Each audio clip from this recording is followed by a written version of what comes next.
Good afternoon and Jain student, welcome again. Now today we discuss class 12 chapter 3rd new centers of power.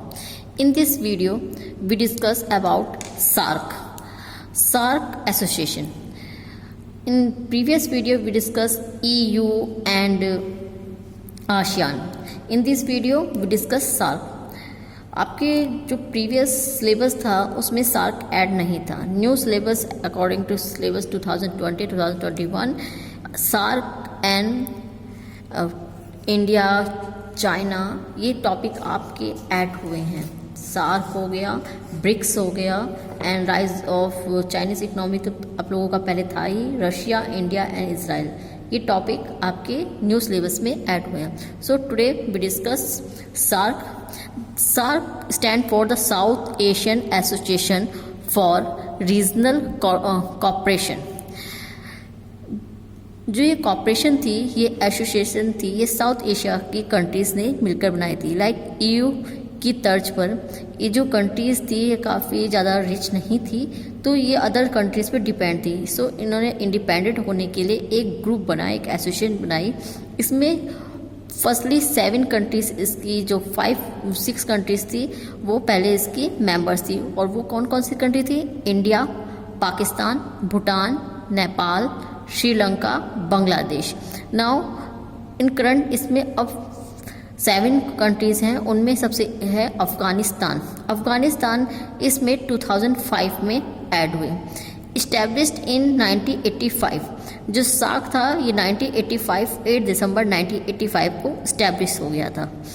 The headquarter of SAARC Nepal Kathmandu में इसका headquarter है.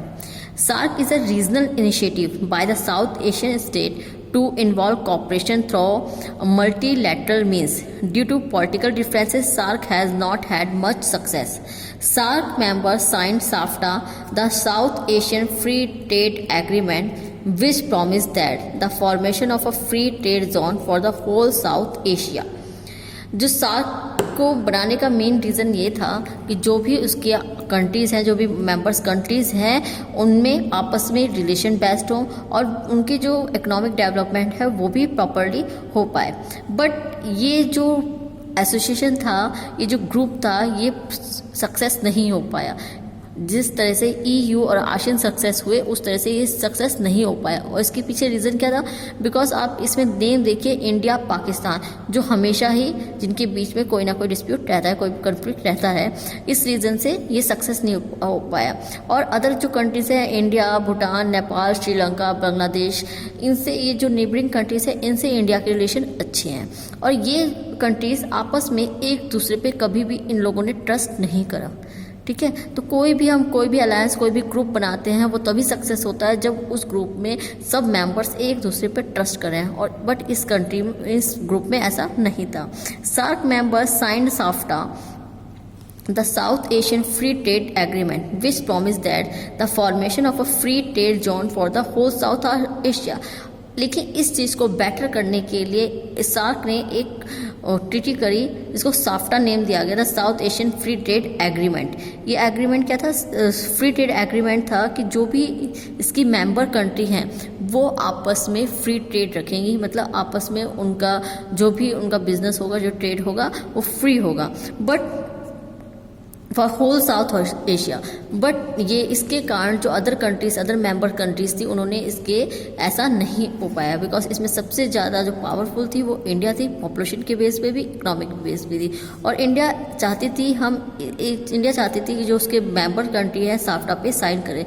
लेकिन जो other countries थी वो ऐसा नहीं चाहती, बिकॉज उनके पीछे एक ये फेयर था, एक ये डर था कि अगर वो ऐसा करते हैं तो कहीं ना कहीं जो इंडिया है उनके इंटरनल मामलों में कहीं ना कहीं प्रॉब्लम क्रिएट कर सकता है. So the SAFTA agreement was sign in 2004 and came into effect on 2006.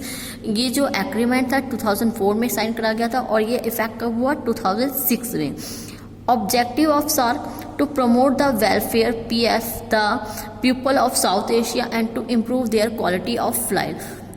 लोगों के लिए, साउथ एशिया के लोगों के लिए उनके वेलफेयर के लिए उनको प्रमोट करना, वेलफेयर के लिए वर्क करना and to escalate economic growth, social progress and culture development. Like ASEAN economic growth increase करना, इकोनॉमिक ग्रोथ इंक्रीज होगी तो कहीं ना कहीं सोशल प्रोग्रेस और कल्चरल डेवलपमेंट भी होगा।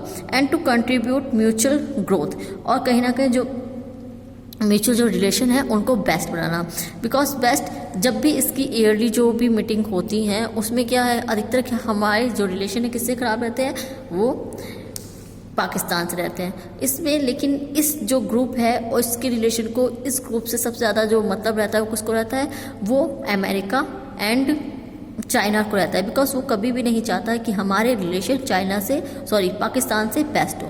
बिकॉज अगर ऐसा हो गया, पाकिस्तान से हमारे रिलेशन अच्छी हो जाती है तो कहीं ना कहीं जो सार्क है वो प्रॉपरली डेवलप कर पाएगा, बट चाइना कभी भी ऐसा होने नहीं देता है, और इसी रीज़न से सार्क आज EU से पीछे है।